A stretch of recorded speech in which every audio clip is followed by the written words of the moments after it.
Welcome to the Big Fat Real Estate Checks podcast with Marco Kozlowski, where we help investors like you get the knowledge and skills you need to replace your JOB with passive cash flow for life. Hello, and welcome to Big Fat Real Estate Checks. My name is Marco Kozlowski, and I'm here with Gabe, new Gabe. You look kind of the same as the other Gabe, but you're totally different. Nice haircut there, buddy. Nice haircut. Yeah, I think it's the chiseled face. Very chiseled. Absolutely. No comment on that, but yes, absolutely chiseled for sure. And with Brett Burris, who is out of Tampa, and actually, Gabe, you're out of Fort Lauderdale area, if I'm not mistaken. Yeah, Palm Beach County. Forgive me. Yeah. All right. Yes. And today on Big Fat Real Estate Checks, where our mission is to give you the best possible content to serve others at the highest level to be wealthy, because I believe it is your God-given right to be wealthy, but only through the service of others. And if you actually Google, what does it really take to be wealthy? You actually Google it, it'll say, invest in yourself. That is the number one thing Google suggests. If Google said it, it must be true. So today we're going to be talking about wholesaling. So I decided to pull two humans out of my tribe that have seen a lot of success, both in their original business, which was wholesaling, and then they migrated to passive income, buying assets using other people's money, just kind of like wholesaling. For those that don't know what wholesaling is, it's where most people start in their real estate investing journey. You get a property under contract. You sell that contract and you make money, and you do it over and over and over again, and you make as much money as you choose, as long as there are properties for sale and people that want to buy them. So we'll talk about the pros, the cons, the ups, the downs, the good side, the bad side. And if you are thinking about getting into wholesaling, this might be very informative. If you're thinking about getting out of wholesaling, this also might be very informative, because both of these people had extremely robust businesses, as I said. And I think it's going to be a really cool interview, and I think a lot of great information is going to come out of it. So who would like to start? Brett, Gabe, why don't you start, since you might have to disappear, since your baby will be Perfect. up any second. And we don't want you to get in trouble, and your baby's important. Gabe, how you doing? Here. Awesome. Yeah. So you just want me to start, give a high level overview of the Sure. Like, I can do a quick snapshot. Used to be a pilot. Yep. And you hated being, you were wanting more income. You went into a real estate direction. Give us just a quick snapshot of your story. So without people falling asleep. Absolutely. Yeah. Always, if you see me going like this, it means, come on, you can do better. Okay, so I don't think they'll fall asleep if I told the story about when I was climbing through 15,000 feet and the masks dropped. I'm sure that was a good one, but we'll save that for another time. Where your co-pilot was screaming at you in another language? Yes, exactly. Exactly. All right, so so got into flying, loved flying, did that for a while, worked my way into making what I thought was great income at the time, close to 200,000 on a salary, flying Gulfstream jets, staying in 5-star hotels. But at the end of the day, when I got into my 30s, that really became more of a ball and chain than actually enjoying life, because you're at the beck and call. I've worked for 6 different billionaires. And that's given a ton of experience into the mindset of those type of people, which was really educational. But I knew that I didn't want to dedicate my life to working for somebody else. I have owned I was in the side hustle piece pretty much my whole life. Had a lawn maintenance business in my teens, so I understood entrepreneurship. Read Rich Dad, Poor Dad when I was 18. And the whole goal was replacing our purchasing assets that would be able to pay for my expenses on an ongoing basis. That's why I really got into real estate. But started wholesaling on the side while I was a pilot, learned from an expert in my area. And it was great. I was making an extra 15 grand a month for about, 6 months a year, which was actually more than my monthly salary, or, after taxes and money going into 401ks and all that kind of stuff. So that was cool. Except I went through a divorce. And when I went through the divorce, I realized I didn't want to be an absentee father. So I wanted to be there for my sons. And so that drove me to make the switch. So I had about a month worth of income in the bank. I didn't know how I'd do it. I know I could always go back to being a pilot because they were in high demand, and I flew both helicopters and jets, so I could find a job if I had to. But did that and started wholesaling full time. Met my business partner at the time, amazing individual. And he and I put $5,000 together and put out a marketing campaign, and got a deal within 6 weeks. And we just kept leveling up and putting more money into it. And after about 3 years, we worked our way up, and we were doing well over $1 million in wholesale and fix and flip. And then at the height, about a year before we closed the business down, we were doing over 2 million on both rehab and wholesale. The issue was our expenses being $120,000 per month, really made it a circus to manage everything. And I know people have businesses with their COOs that run the whole thing and all that kind of stuff. But the long and short of it is that I heard, Marco, I heard you on a local REI podcast or something. It was you were on the show, and I heard the catch line for me was no money down commercial real estate. And I didn't understand it, but I knew that I wanted to, because I got into real estate to make cash flowing assets, monthly income. I know that nothing in life is 100% passive, but I also know going 100 miles an hour with my hair on fire, and really running, having hundreds of thousands of dollars in the bank, and then having, less than a month worth of money to pay your expenses is an extremely stressful situation. And I didn't want to live that way for the rest of my life. I want assets. Feast and famine. Yeah.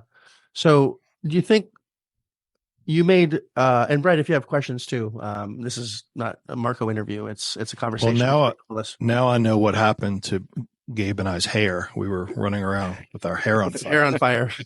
I'm glad you picked that up. Very much so. Yeah, because both of you are extremely, some of the smartest people I know. And you've made really good decisions, not only in the past businesses that you've had, but in this business that I've been monitoring you in. And some of you have made terrible decisions, and that's that's okay. It's all recoverable. My question is, as you really grow, it seems you are making more money part-time doing it on the side than having this whole engine, right, going bananas.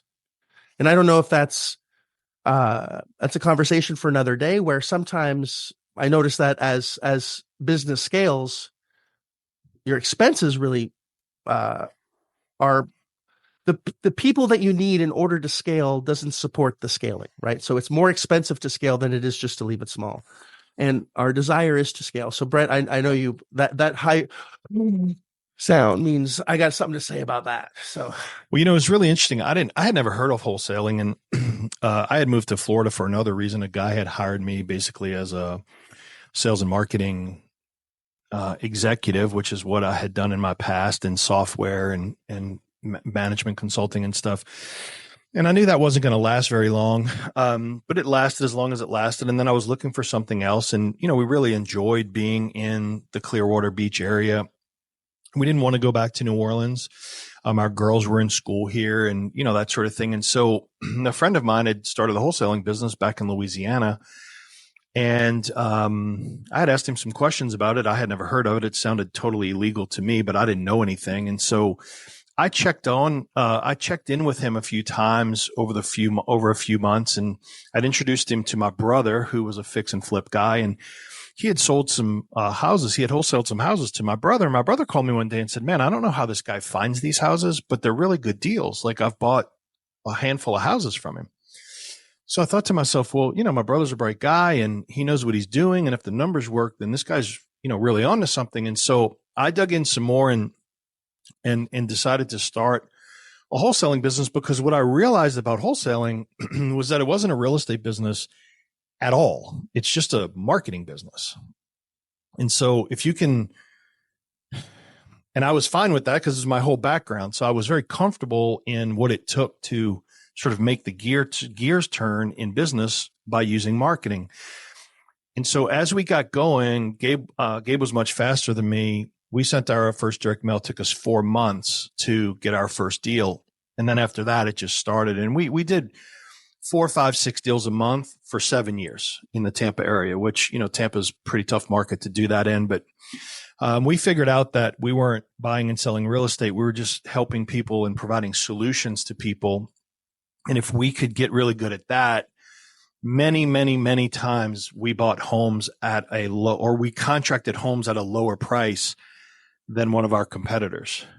But the people felt comfortable with us and that we would keep our commitments and do what we, said we would do. So the thing that happened to me in real estate is, I joined a mastermind and I'd sit around this table and I'd fly halfway across the country and I'd sit around this table with 15 other wholesalers and I would listen to their problems. They would have staffing problems and acquisition team member problems and disposition and all these problems. And I thought to myself, I don't have any of those problems because I don't have any of those people. And so we ran that business as a kitchen table business. My wife helped with the finances and getting the mail out, getting the trains on time. She's an engineer, and so she's pretty good at making sure things run the right way. And we kept the business that way to the point that you just made, Marco. I tried to turn that into like a real business with people and overhead, and to try to get, you can only sit in so many living rooms that smell like cat urine. You can only do that, for me, my limit was like a few hundred times, and then I had had enough of it. Was that your house that you're marketing from?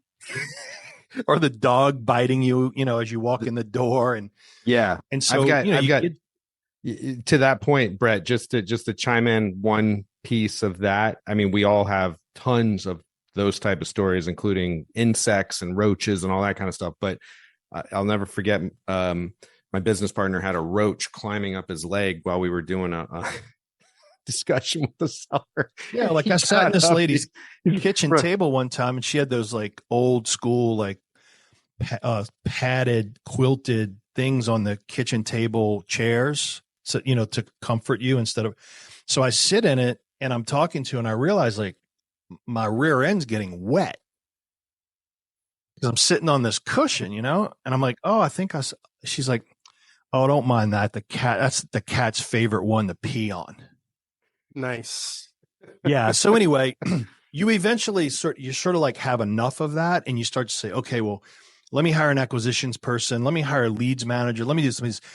And every time I did that, to your point, Marco, my overhead increased, but I couldn't get the top line to grow fast enough. And I would always revert back to like, okay, just like I'm the best one of this bunch at doing this. And so I just stopped trying to scale it. I have friends that have scaled and all that. But the other thing I would hear in those meetings, because we'd all share our numbers, and everybody in the room had a higher top line than me, but very few had a higher bottom line than me. And they would come to me like, what are you doing? And I was like, oh, I'm running this from my kitchen table is what I'm doing. So, but my inability to scale that wholesaling business caused me to look around. And in that looking, that's when I found you and we met and, started a focus on commercial buy and hold. Where did you, I don't remember, where did you first see me? Was it a podcast? I know that you listened to Seller Calls for a while. I had never heard of you, never heard of Seller Calls, nothing. So during quarantine, I was bored. I had wholesaled like 3 fairly large deals right before the quarantine started. So I was okay money-wise, and I didn't need to overly worry. I could go stand in line at Publix as they let like 5 people at a time in or whatever. But I decided I've always wanted to learn about like lease options, or I always wanted to learn about this, and I wasn't doing anything else. So I would just buy these courses and just read and study. And so I bought this recorded thing in a hotel on the West Coast, Jason somebody. And I didn't even, the reason I got it was they were talking about 6-figure flips. And I was like, well, that's interesting. I never get close to 6 figures in my wholesaling business. So if I get 20% better, I'd be happy. And you were there and you were talking about those luxury flip deals that you did, which I wasn't even listening to that. But what you said was that you were moving in a direction of commercial, none of your own money, blah, blah, blah, blah. And that's what caught my ear. And that's why I kept listening. And that's how that whole thing started. Nice. So both of you have transacted well over 100 properties. Yeah, we did. I counted once. We did 257. Yeah, we were around 300. Right. And I knew you were going to do that. I was actually going to do it beforehand. You should have said 258 because then it would like Price is Right. Better. Yes, $1. Exactly. $1 more. And now to a listener, that sounds like outrageous, right? 200, like that's insane. And out of all those transactions, selling the sheep, not the wool, right? How much recurring revenue did you accumulate? Well, none. The model's not built for that. No, I didn't create any. Right. I didn't create. Oh, as a matter of fact, since we met you, we sold through your recommendation. I think one of our last deals was a seller finance deal, and we get paid monthly on that one. So that's a nice little. But I would have lost there. You know how many that 300 really could have been probably 600. Well, you would have kept most of them, right? Yeah. So most wholesalers don't know how to creatively put something together, right? And when I first met Brett, I'm like, don't close your business, and he closed it anyway. And then when I met you a few months later, I said, don't close your business, and you closed it anyway. So it seems like a recurring pattern just because you're so burned out, right? And now before I get into that, if you had advice to someone that is a wholesaler or isn't wholesaling and really isn't it for the same reasons that you guys first started, you wanted to make some money to take care of your family and not have to mortgage your time to give it to somebody else, right? And you want to take care of yourself and build wealth for you and your family. And I'm pretty sure that wholesaling will beat most executive salaries if you do it right? On a fairly part-time basis, if you understand exactly what to do and how to do it. So it's a very sexy offering, right? It's a very sexy direction to get into, and I get it. So I'll ask Brett first. Someone wants or is beginning in the wholesaling business, or is in that direction.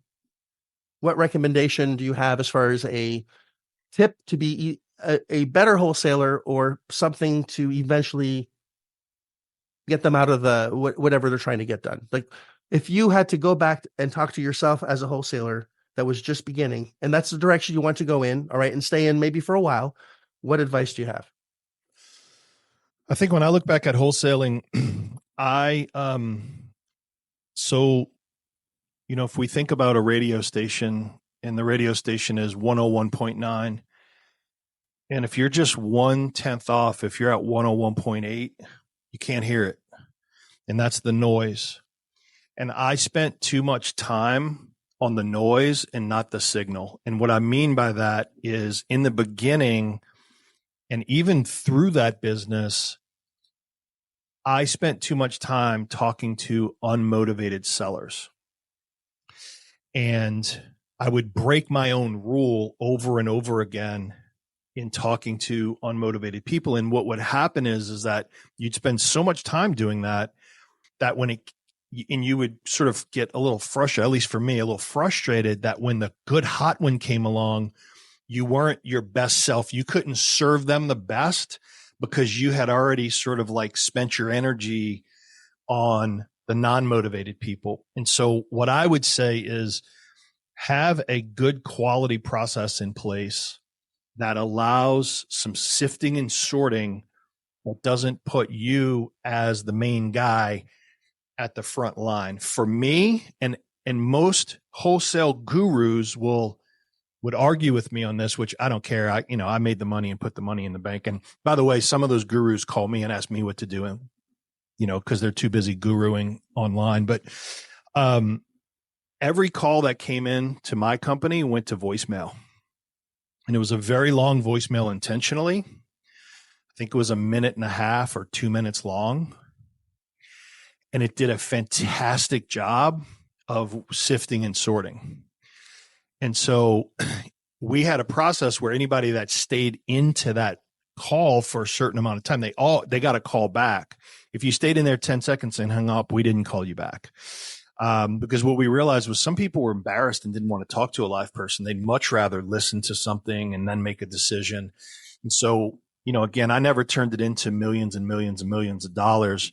But I made more money than most executive management people in this country from my kitchen table, never missed one of my kids' games, and on and on and on. And so I would say have something in place to sift and sort, and don't put yourself in a situation where you're talking to the 99%, which are the unmotivated people. That is phenomenal advice in any business, actually, because 80% of the people will waste. It's 20% of the people will waste 80% of your time, right? So, and when you're hungry and you want a deal, oh yeah, it's worse. It's your behavior is worse. It's terrible. All we can control are our actions and our behaviors, right? ABC, our actions and our behaviors are all that we do control. And if you behave a certain way, you get a certain result, no matter what. It's a law of the universe. If you behave poorly, you get poor results. And transversely, if you behave well, you get excellent results, right? And the better you behave, you have no choice but to succeed. That's just the law. If you hurt someone, there's a consequence. If you do well to someone and really serve them, there's a consequence. It's the same thing. And I wish I had that advice when I was first starting as well, because you just you don't want to miss one damn call. I remember writing a number on Elliot's diaper, and I used it because there was a blowout. I used it and threw it into the trash. And I remember going to the grocery store looking for this diaper with his phone number on the outside of it, and it was like, it was very embarrassing, right?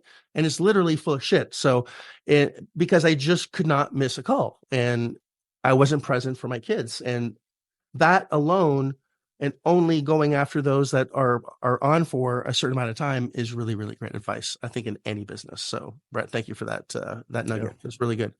Gabe, you got to beat that now by at least, one.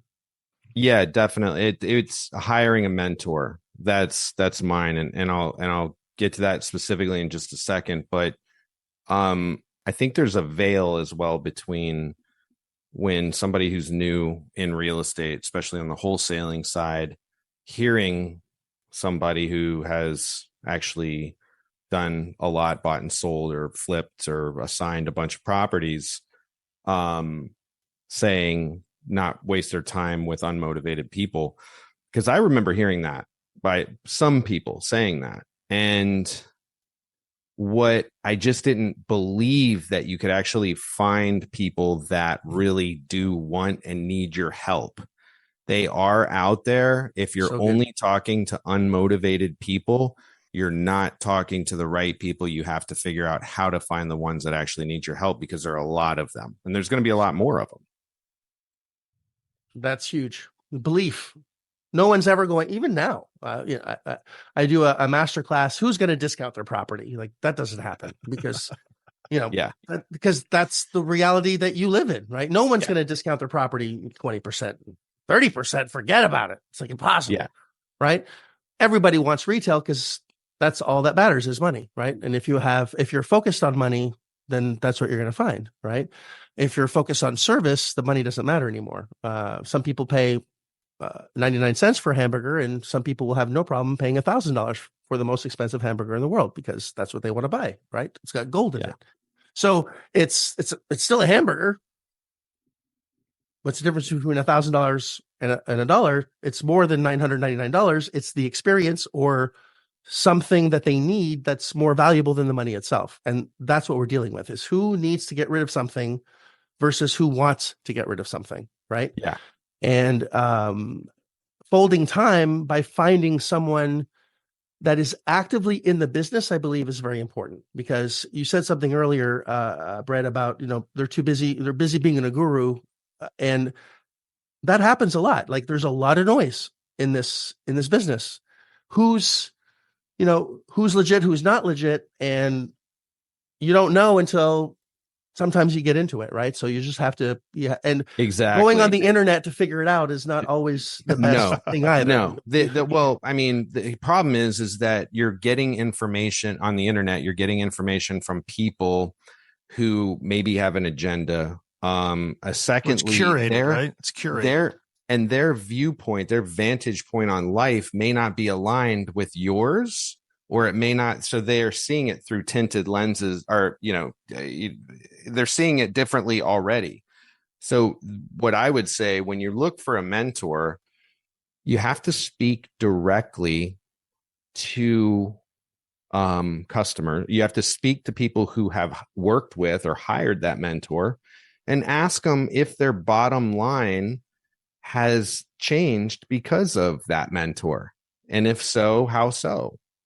And then hear the stories. Like, before I came into the tribe, I don't know if you know this, Marco, but I'm not going to say who, but I reached out because of my business and the wholesaling side. I had skip tracing capabilities. So I watched some of the videos, and went through the 3-day, and I found somebody and looked them up, got their information, cold called them. I said, hey, I saw you're working with so-and-so. I'm looking at possibly doing the same thing. Can you give me your honest interpretation of how it's been? And they had nothing but great things to say. And I did it again to somebody else, nothing but awesome things to say. And I said, that was good enough for me, the specifics that I heard. So you got to do that with people, and then you get the real information. Right. Well, there's easier ways to skip trace. I think Brett insisted that and this is the only person I've ever done this with, is, you dragged your ass over to Orlando. We went to a Vietnamese place down the street, and you and your business partner looked at me in the eye, and, you had your folder and you opened it up. I felt like I was being interrogated by the FBI. It was actually fun. I had a good time. What's interesting about people in your position, Marco? It's like, I think there are a lot of people who can help others, but it can't stop there. Just like, if somebody has the ability to help someone, that's one thing. But if you remember, my biggest question was like, why do you want to help me? Like, I'm not questioning whether you know how to do what you're saying. I'm willing to just say, okay, you know how to do this. But do you care enough to actually keep your promise to me? Because, it's not everybody that a lot of people want to talk about that, but very few people want to actually do it, because, quite honestly, and I'll admit this, like, working with me is a little bit of a pain in the ass. I have some beliefs. I have some I have some experiences. Not just in real estate. I mean, for many years, I got paid a lot of money to sit in, top level C-suite meetings and sell very expensive consulting. And I got flown around the country to be the guy to do that. And so, you do that and have some success with, not some success, a significant amount of success with that. I'm not just going to I'm going to challenge some things. I'm going to ask for depth and clarity. I know that I'm going to do these things. And so I have to make sure that all right, is the guy on the other side of the table, is he down with this? Is he going to be okay with this? Or does he have an ego? Is he just going to tell me to go fly a kite? Is he going to be annoyed with me? Is he going to, all that sort of stuff. So before we made that investment, which we took very, very seriously, I had to have a feeling that we were going to be okay in that spot. And the only way I was ever going to do that is if I sat across the table from you and, and just felt that energy and looked at you and watched the way you, responded and that sort of thing. And plus it was helpful that, it's just an hour and a half from here. So that made it a little easier too. And what I enjoyed was your intention was to find the truth, not to find a reason not to, which is what most people do when they go on the internet. And I want to circle away from me for a second, because that's not the intention here. And I appreciate both of your feedback very much. Thank you for that. And both of you have seen fantastic results because of that. You both own assets that give you. I wish I had found you 15 years ago. Well, I wasn't me 15 years ago, so you would have found. I was going to say 16, but whatever. Yeah, well, 16 years ago would have been perfect. 15, I wasn't available. But so from an advice perspective, finding someone that has the desire to serve and help, as you said, Brett. Not everyone wants to necessarily get into this business or another business. Anything that you want to do, you have to find the right people to want to serve you, to help serve the cause of whatever they're doing. And there's always someone that's really passionate about helping people, not just to be famous or, someone that has genuine intention to serve. And there are many of those people. And if you align yourself with those human beings, you will succeed no matter who it is. And I think that's an important point. Now let's go into, I guess, the pros of the business where you are generating income. The cons of the business is, as you scaled or as you wanted to have more time, it actually consumed more time, and there was a limit to how much you could actually generate. And at one point, there was a point of enough is enough. What was the tipping point? There must have been a deal or a situation, or sitting on cat pee, whatever. There must have been a tipping point where you're like, fuck this. I don't want to do this anymore. Gabe, I know you're probably running low on time, and appreciate any second you have here, because I know you're squeezing us in. He has 160 kids. He loves them. I don't know if you know what causes that. No, I think I'm good for now. So no rush. But so my first, the tipping point, I remember I felt like we had cracked the code on getting contracts signed when we hit 14 contracts signed in 1 month. And we were basing the price point based on 65% of Zillow value, which can fluctuate. But 14 was a very, we had consistently done 7 to 10. And when we got to 4, I was like, man, this is amazing. I was thrilled.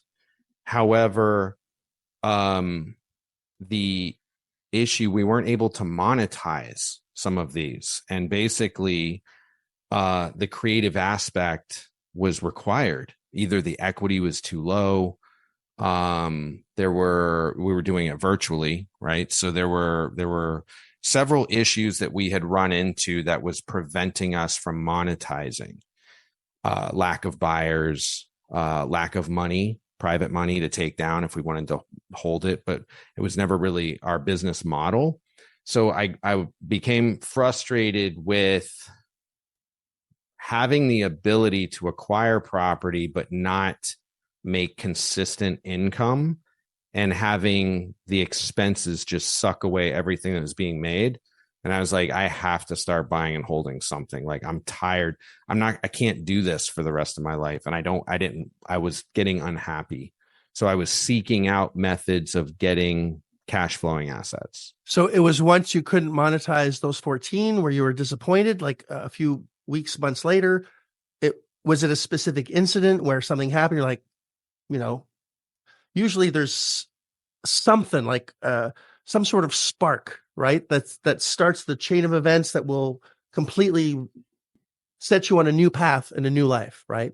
Yeah. Mine was when my landlord shouted at my wife in front of my kids, and I knew at that point that I had to change. I had to be a better person. Yeah. I couldn't even protect my wife that's pregnant feeding my kids. Like, what kind of a man am I? And the look that she gave me was like, that will never happen again. So I remember looking at my computer, seeing 14 signed contracts. It was a February. And I knew that we were having challenges wholesaling the properties based on the model that we were doing. And that was the event in there. I'm like, the thought went into my mind. I've got to figure out a way to start buying and holding. Excellent. How about you, Brett? So for me, it wasn't really something that revolved around the business. There were two things going on. Damian Bergamacci, who I knew was parallel to me, but purely in the mobile home park space, buy and hold. He started about the same time as me. And I was watching his portfolio grow and his wealth grow while I was over here doing transactions. And I would check in with him every now and then, and I'd hear about another acquisition and another acquisition. And it was just like a seed that had been planted. He was a guy that I had a tremendous amount of respect for. And so this seed was being planted. And then there was a moment in probably 2021 when my business partner, who, Marco, Jared Burnett, came to me and said, and it was weird because Jared and I were friends and no business together. Like, we hung out, we had fun, we went to, we had a lot of fun together, but we didn't do business together. He's a good dude. He's a really good dude. Great person. And so one day Jared says to me, he says, Brett, you're really good at real estate. Can you adjust your model so that I can get involved and you and I can buy legacy real estate? And I was like, well, what is that? What do you mean by that? And he's like, like real stuff that we would keep forever for our children. And I remember looking at him and I said, well, I don't really know how to do that, but I can figure it out. And he's like, all right, well, if you figure it out, I'm in. And that was it. It was like this, it was one conversation in the middle of like 5 other things. Our kids are the same age. And so, there's always some going on with track or basketball or whatever. And so I don't even remember where we were, what we were talking about, but I remember that moment. And that set me on this course because I said to him, well, last year I watched this guy talk about buying assets, commercial assets. And so I was like, I'm going to go rewatch that and figure out who that guy is. And it was you. And I was like, well, I'll find him and figure this out. And that was really watching Damian do what he was doing in mobile home parks. And then Jared, who I have a tremendous amount of respect for, very, very successful young guy, saying to me like, hey, I would do this with you if you could figure this out, was like, for me, that was like such an honor that somebody would trust me to lead something like that. And so, there was a little bit of pride in that, like, wow, like, this guy trusts me to do that. And so that's what got me on that path. Nice. And, yeah. And both of you committed, listened to instructions, got the results. I have a couple more questions. So so if we rewind 2 years from what's happened in the last, let's call it 2 years, right? So it's a little bit less, but let's just call it within the last, year and a half, 2 years, whatever that time period. there's always a learning curve, right? Trying to figure out what you're doing right and wrong. And as soon as you get it, things start really happening. Because I know, Brett, you went from one very quickly, got to another, right? It happens very quickly once you start that ball rolling. And the experience of growth in yourself allows you to really mint as much money as possible. And first, I want to ask the person that hasn't had the relationships that you have with successful people, where you've met billionaires and, you are friends, really good friends with someone also very successful. Both of you are. And I don't know if you can really answer the question, but if I'm imagine not having those connections, is that something that you really need to do? What books do you recommend? Like, what do you think if I'm in a hole, I live in a shitty apartment that's $300 a month and I'm about to get evicted with fleas everywhere and I just want to change my life? What can I do to get to where you have achieved in the shortest amount of time? Yeah, one of my mentors, which I think is some of the best advice I ever received, was whatever the masses are doing, just do the opposite of that, and you're probably going to do better. So when you decide which direction to go as far as working with somebody, or if it's learning something, you have to. Yeah, learning. Year and a half into it. So it took a while. I went into one of the middle tier sections of the program. Sorry to interrupt you, Gabe. Yeah. Let's take me out of the equation completely. It's not about that at all, right? No. That's not what you had a journey. Yeah. So you started somewhere, and I don't mean to interrupt you at all. I'm sorry. We'll edit it if we have to. And if we don't edit, you're listening to us, authentically communicating with each other. At a $400, I'm being evicted from a $300, like $400 place. I have no money, right? I just need to figure shit out, or I don't know what to do. So if that was you right now, right, and you had to give that person, which was you, advice, right? And I don't know if you've ever been there. I've been pretty damn close to there, right, with my kids. If I had to get to a place where I had to succeed and I didn't know the information that you now know, because once you have this information, knowledge is invaluable, right? So you invested in knowledge that you've applied and turned into millions, right? Yeah. So the knowledge is the most important thing once actioned. So if there's a piece of knowledge that you could empower someone now with, you'll understand where I'm going with this. Now I got you. That's really what I want. Okay. I want out of you, because both of you have a different perspective, I know. And I'm trying to help the human being that's down and out, not from my perspective, because I've already given that advice, from someone that has gone into different journeys, different paths. Yeah. What's your advice?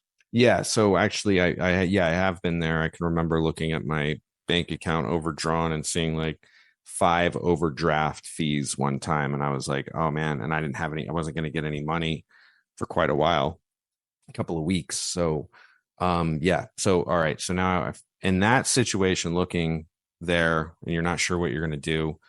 If I were to speak to myself back at that point, what I would say is pick a path, that is something where your potential income is not capped, and go in deep into that space, learn as much as you can about it, and stay focused and get guidance. You have to figure out, you can ask people who have gotten experience on what to do, step 1, step 2, and don't run around in circles. Stay ultra focused on that particular thing, and then get to money as quickly as possible and save until you can get some cash flow, in a nutshell.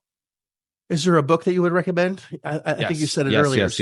Yes. The best book for somebody, especially getting starting out, is Managing Oneself. It's a Peter Drucker from he's a Harvard professor that died, business professor, managing oneself. You can read it in about 3 hours. It's a very short, small book, but it's the most consolidated bit of information about how to apply things to your life to be extremely efficient and become very successful very quickly. Excellent. Great advice. I have some thoughts on this. This will probably get edited out.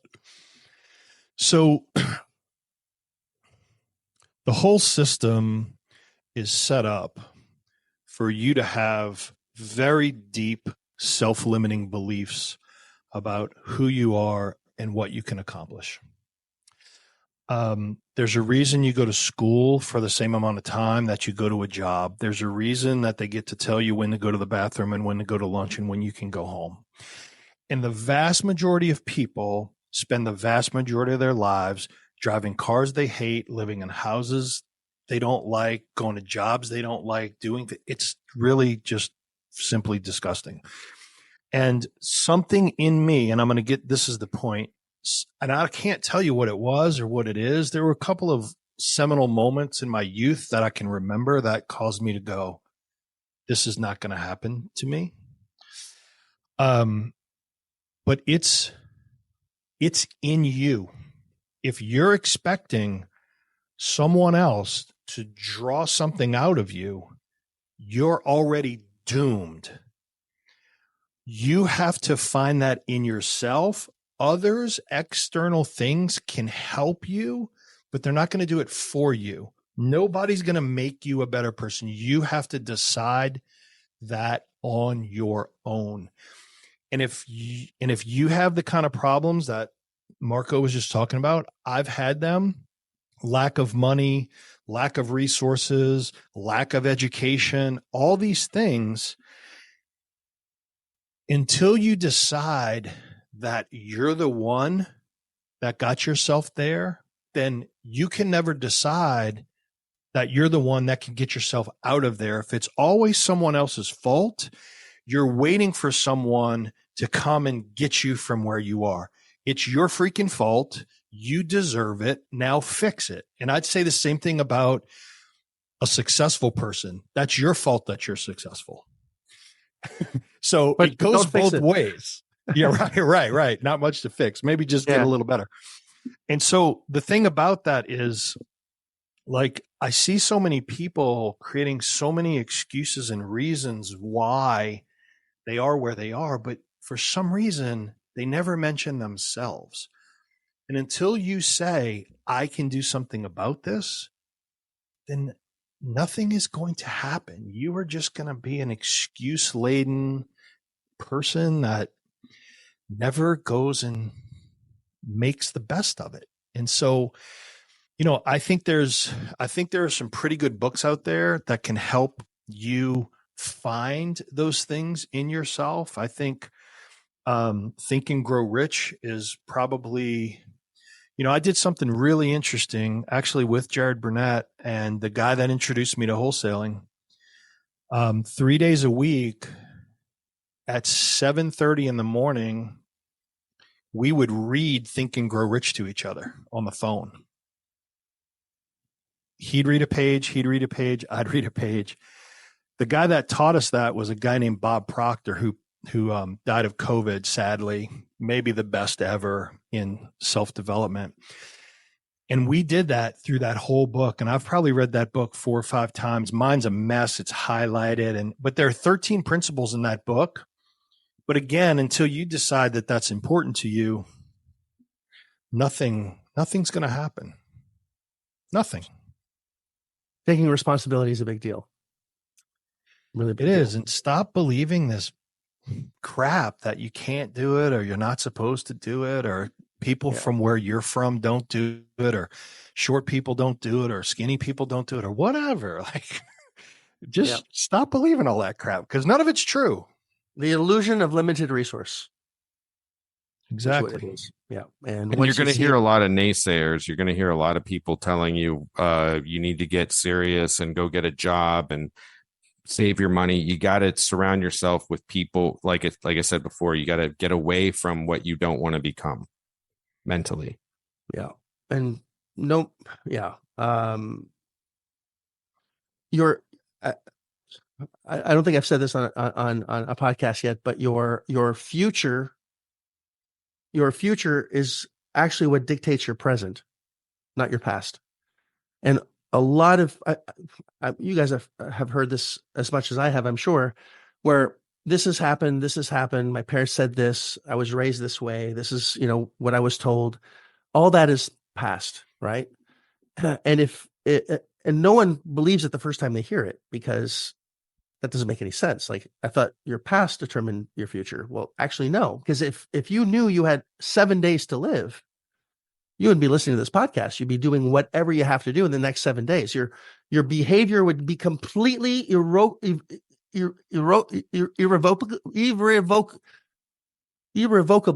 Wow, can't even say that word. Irrevocably tied to that destiny, correct? So if you absolutely knew that the end goal was X, absolute success, you would start behaving in that way no matter what. Like Tom Brady, 199th pick, I think, right? 7th round. Look at Tom Brady now, right? So it doesn't matter where you start. It's the end that matters. And the fact that you're being evicted and that you're living in somewhere that you don't like with fleas everywhere, that's happening for you, not to you. So to fuel yourself, to know that something has to change. And exactly right. If you don't have the direction and the focus, as you said, Gabe, and if you don't take responsibility that I am the only person in the world that can fix this, and every action I take has an equal reaction, good or bad, service or not service. And if you align yourself correctly to your future, you have no choice but to be wealthy. Well, Marco, here's the other part. Your income is not going to exceed who you are as a person. So, somebody explained it to me once, and they called it the law of the lid. And so you're going to bump up against who you are in terms of your ability to generate income, your ability to put deals together. It's when you grow that your income grows. If you're broke and you've made like 27 bad financial decisions in a row and your car got repossessed and this and that, who are you to think that somebody should trust you with, buying some big piece of real estate? Like, that's not how it works. You have to grow. Now, what I will also say is this, is while you're growing, go work with others. You don't have to be perfect to get things done. In fact, the moment you make the decision to get something done, I promise there's somebody in your town, or there's somebody like Marco, or somebody that will say, here, I'll show you how to do this. I'll do this with you. We can do this in my name. Not that Marco partners, but we can do this in my name. And you'll get a piece of it, whatever, until you grow up some. You have to grow up financially. You have to grow up emotionally before you're going to be entrusted with $1,000, $1 million, $50 million. Like, those two things kind of go with each other. My income is because of where I am. And if I want to have a higher net worth and more income, I have to grow. And if I don't grow, then it's not going to happen. Well said. Gabe? Yeah, very well said.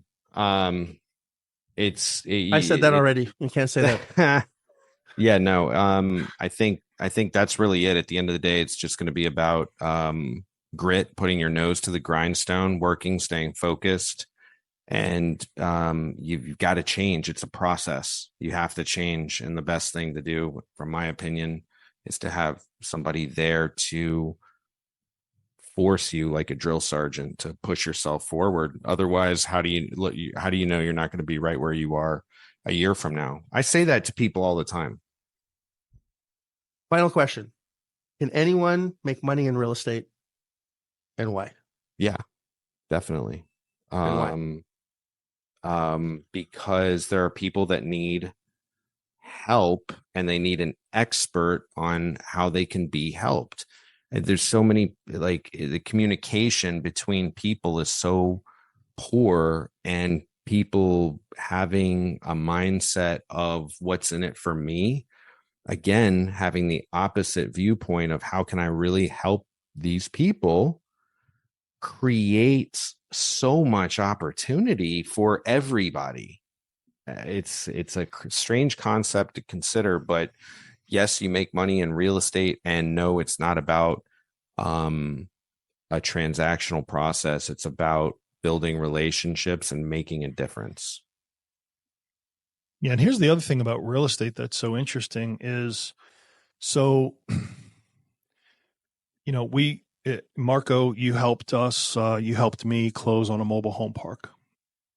And I didn't feel like I knew enough to really own that and operate that efficiently. So I bring in somebody who's ran and operated 20 of them. I give up a little bit, but boy, what do I get? I get operational excellence from day one. Right. So it's like, hey, how do we handle late payers? How do we handle this? How do we handle that? Oh, well, if I'm working with somebody that's already dealt with those things over and over again, here's the standard operating procedure, like literally written out, that gets delivered to the property management company. And we say, this is how we handle people that, are a little late. This is how we handle people who just won't communicate with us. How do we do a rehab on a mobile home? Well, here's exactly how we do it. Here are the takeoff sheets. So I went and found the knowledge. I gave up some ownership, but I didn't give up anything, because guess what happened 3 months later? We put another one under contract 15 minutes away. And now I don't have to go pay for all that all over again. I have that, and I understand it. I can use it again. And then guess what happened? We put another one under contract. And so it's like, you gotta look beyond, the 2 feet around yourself. And I think real estate very uniquely creates this opportunity for you to go and find help. I'll tell you, like right here in St. Petersburg, there's a McDonald's that there are 4 guys every morning go have a cup of coffee there. Well, most people don't know this, but those 4 men who are now in their 70s and early 80s are some of the richest, smartest, most helpful human beings in real estate that I've ever seen. And if you go get yourself a cup of coffee and you sit next to them and listen, you're better off because of it. And then eventually you earn the right to ask a question or two. Don't ask a question too early, because that doesn't go so well. But once you earn that right, yeah, exactly. Once you earn that right, and if you really think about it, outside of real estate, that just doesn't happen very often. And so real estate is really an interesting opportunity, not only from an income perspective, but from a tax perspective. Now, if you're just like hanging around, not making any money, you don't worry much about taxes. But if you ever actually make any money, taxes will be something that, sadly, is a part of your lexicon in your life. And you're going to talk about it, because it's just, you gotta know what you're doing with that. And so big time. I think real estate for the common guy, until they take it away from us, it's an awesome vehicle. You don't need to get a degree. Nope, thank to God. Play with it, right? You can use and leverage money. Leverage, huge, right? Huge. Leverage is a topic that we can tackle at another time if you guys want to do that again. Leverage is huge, because leveraging knowledge, leveraging money, leveraging time by getting someone to help you to full time, that's all leverage. At the end of the day, that's what we've been discussing, right? If you are scaling your business, you're leveraging people in order to scale, right? If you're doing it well or not, that's something else. And it's not about us, which is what you said earlier, Gabe. It's someone needs help and someone has money where they want to place in a safe environment. And if you get the asset cheap enough, the entity or the individual that's putting the money in the deal is safe. So you read Think and Grow Rich. And Napoleon Hill was not as successful as everyone that was there. He was a reporter. And same in this real estate business, you can be a reporter. You don't have to have the skill sets you don't need the money. I don't need the skill sets other than just putting a deal together, right? Because at the end of the day, I think I'm a village idiot because I know how to do 7 things really well, right? But counting isn't one of them. So if you leverage resources that are already there, a book I'm going to recommend is Who Not How, great book, how to find people to basically be successful at anything. And The 4 Agreements. Those are 2 books that have really impacted me significantly. A really great book, 2 great books, The 4 Agreements. And if you understand leverage, and if you go to those 4 guys that are sitting at the McDonald's and eventually have the right to ask them questions, what's their biggest pain point? Fix it, and you'll be very successful. It doesn't matter if you have the solution, you just have to have the time to find it because they don't. Well, and if I think about what you did with us, like, of course, there's complexity to this, but at the bottom line is you said, go find this with these parameters. The best way to do that is to use this process. And so I say this to people all the time.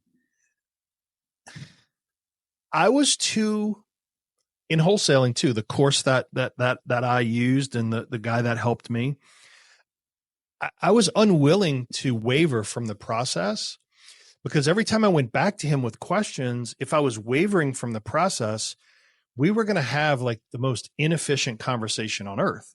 And then the same thing with you. If I'm not, you do it a certain way. And if I'm signing up to do this with you, if I don't do it the way you do it, then you can't really help me because you're saying one thing and I'm going in the other direction and all this. So in the beginning, it was like, you can find these things. The most efficient way to find these things is to do it this way. And it took a while and it went on. And then I was like, oh, I think I found the thing you were describing. And it's this hotel and blah, blah, blah. And so then we just go through the process. And, you know, what's interesting is, and I validated this with you. You asked me a few questions and you said, hey, I think it's worth X. The broker came back and said nearly the same number. And so 18 months, about $1 million in equity. I didn't have an ability to do that in anything else. And I haven't run those. And you got paid monthly to do it. Yes. Yes, pretty well too. Like most people would be happy to have a 50, 60 hour a week job to get paid actively what I get paid passively on that property. And I do one meeting a month for 2 hours to make sure things are, you know, staying in good shape. And I haven't run those numbers on the first mobile home park yet, but I already know that through good management, because we haven't, like, it's not about more units being rented because we're almost there, but we're not there yet. Just through great management and like letting them know there's a new sheriff in town and here's how it's going to work. We've already increased the value of the park. Well, the moment we put the next new tenant in and the next and the next, well, now like the leverage, you know, we're just cranking on value. I can't go do that anywhere else. And so, you know, if you're willing to listen and willing to work, I honestly, I don't know how else to go do this outside of real estate for the common guy. I mean, I don't have some, you know, big fancy education. I don't understand like fintech and technology, and I don't understand all that stuff. So I don't have a snowball's chance in hell at creating wealth that way. This is the way you do it for just, you know, a regular guy. I think it's the last frontier. It really is. Yep. Gabe? Yeah, I mean, you get to close this whole thing out. No, I mean, this is never closed, right? But it's, I I think the thing now with what I love about real estate, and I have other businesses outside of real estate, but what I love about real estate specifically is that it gives people the opportunity to the leverage aspect gives you so much opportunity to make a lot of money very quickly, like generational wealth. So to really tie this up from my involvement in real estate, the amount of time, energy, and effort required to have put in on all of the residential family properties that I worked on historically, I could have done probably at less than 10% of that to make like a multitude more and generational wealth as you look into bigger properties. And it's technically the same thing. So it took me so long to break the site, like what Brett had said about sitting at his dining room table with taking home more money than other people that had big lavish businesses. I looking back, you can make so much more of an impact for you, your family, and for others by going into bigger deals and just learning the process of working with people, helping people. So I'll ask the question again. It's a great comment, by the way. Can anyone get into real estate? Yes. And why? In your opinion? Because there is so much there's so much opportunity, and people are scared. There's so many people scared of real estate, which means that there's an opportunity to make a difference in that place, in that field. You just have to be dedicated and focused. Sorry, forgive me. But what if I don't have any credit? No, then none of that matters. All right. What if I don't have any money? No money, no credit. All you have to do is have a brain and a telephone. Because it's not about us. Yeah. Right. So someone that's concentrically looking at constantly worrying about what they're lacking is not focusing on what someone else needs. And as we said earlier, is if you just figure out what people need, all you have to do is go out and give it to them. And that's where the transaction happens. Exactly. And the beauty of real estate, passive income, hotels, mobile home parks, multifamilies, assisted living facilities, whatever it is, someone wants to manage those places, and it shouldn't be you, right? Someone wants to be in those places. And if you're going to check into an old age home, make sure you own it for sure, 100%. Hotel, someone wants to stay there, give them a reason to stay there. And if you give people value, you have no choice but to generate income. That's all. You're just creating value for other people. And if you have a plan to create value for other people, is the money available? None of you used any of your money to buy any of these assets and pulled out close to six figures. I think it was, how much did you pull out, Gabe, on the first one? Close to 100,000. Yeah, I think it was 90-ish, yeah, something like that. And Brett, you were at well over that, I think. Yep. You beat him on this one. Which is where it counts. Marco, let me add to the real quick, just to the can anyone do real estate? The answer is yes, but people have to it's the law of the lid thing. You have to be okay with yourself. When I come into commercial real estate, I had already spoken with no exaggeration, well over 1,000 sellers, well over 1,000 homeowners who were responding to a piece of direct mail. I had already sat in the homes of probably 700, 800, 900 people. I had already looked people in the eyes. I had already had so many conversations.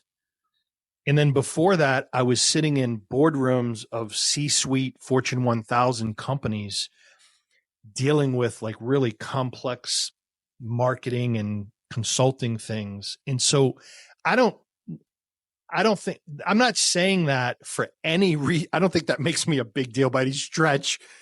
What I'm saying is this. You're so cool, Brett. If the biggest thing you've ever done with other people is to run like the week-long like church camp, and everybody's 11 years old. You're going to have an advantage on me at church camp because I've never done that. If you're a manager in a quick serve restaurant, you would bury me and put me under the table. I've never done that.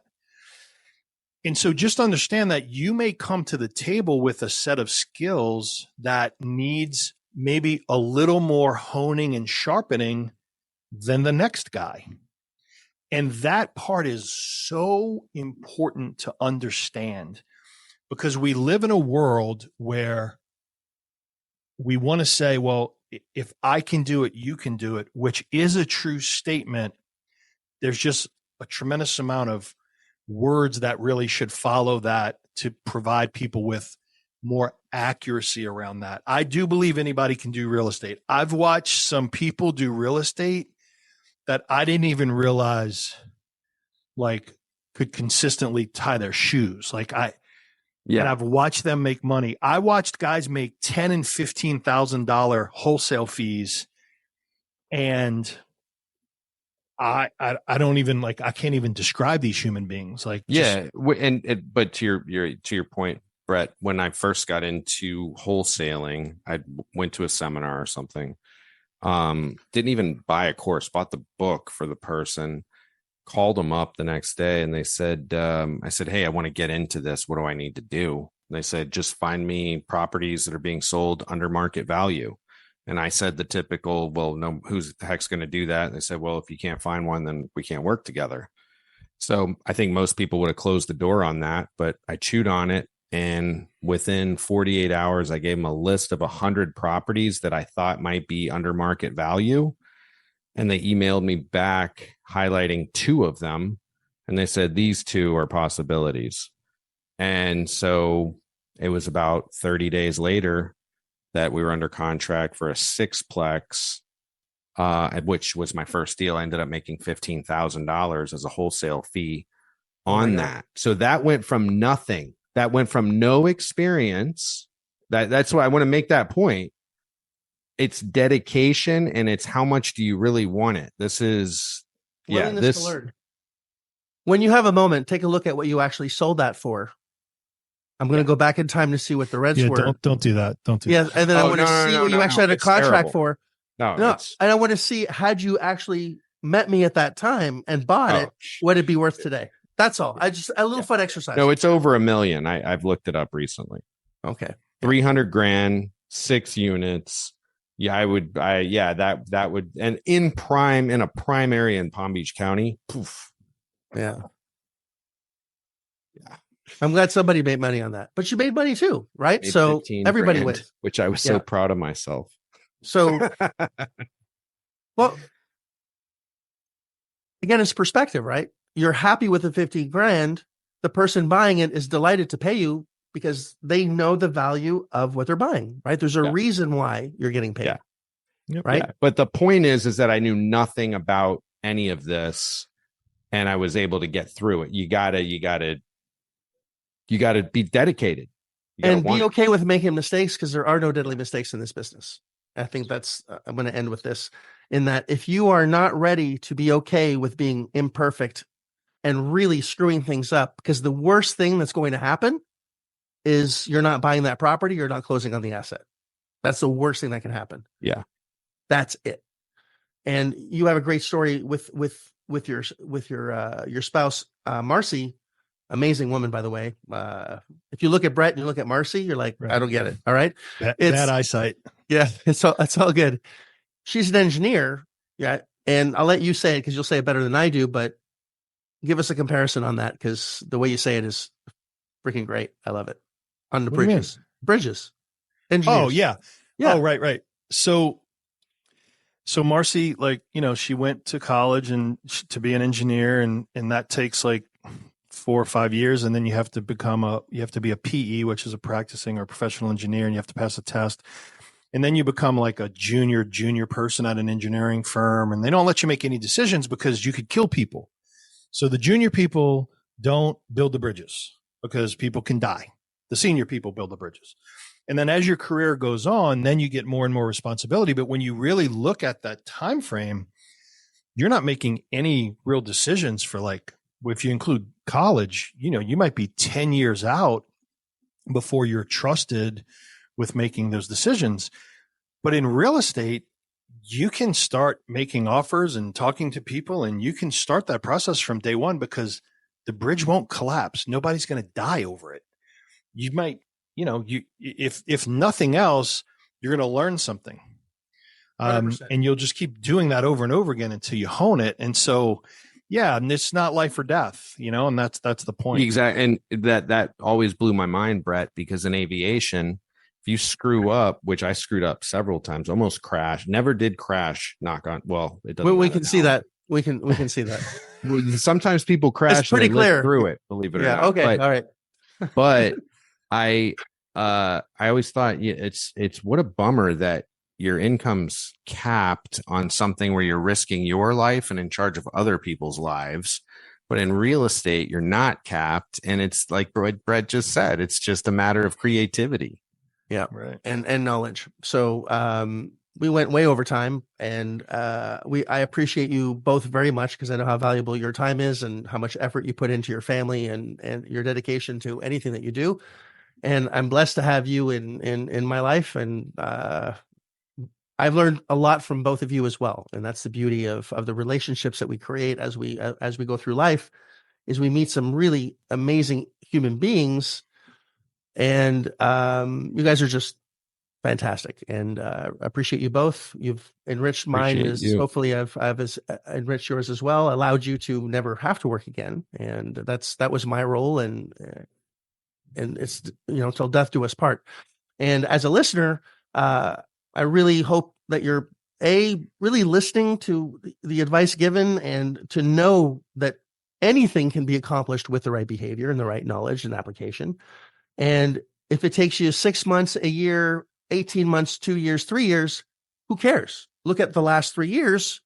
And had you started 3 years ago and you're like, I don't want to take 3 years, would you be okay with it have taken 3 years now? Of course you would have. So just remember that, life's a journey, and the destination is the journey in a lot of cases. And you're going to learn so much about yourself and other people. And once you see something, you can't unsee it. And really, that's why we're here. So thanks for listening in. This is Big Fat Real Estate Checks. Like us, love us, share us, especially if you are enjoying this. And we'll see you on the next episode. Appreciate you guys. Bye, guys. Take care. If you like this episode of Big Fat Real Estate Checks, then show some love by leaving a comment and a good rating. Also, as a thank you for tuning in today, we've got a special free gift. The journey to passive cash flow for life starts by finding deals, and it's easier than you think. Simply go to getdealsbytuesday.com, enter your email address, and we'll send you a free quick start course called Deals by Tuesday. Even if it's 11 p.m. Monday night, this course will show you how to find discounted real estate deals by Tuesday. It's that fast and simple. Go to getdealsbytuesday.com and start your journey toward life-changing cash flow today. Thanks for tuning in, and we'll see you on the next episode.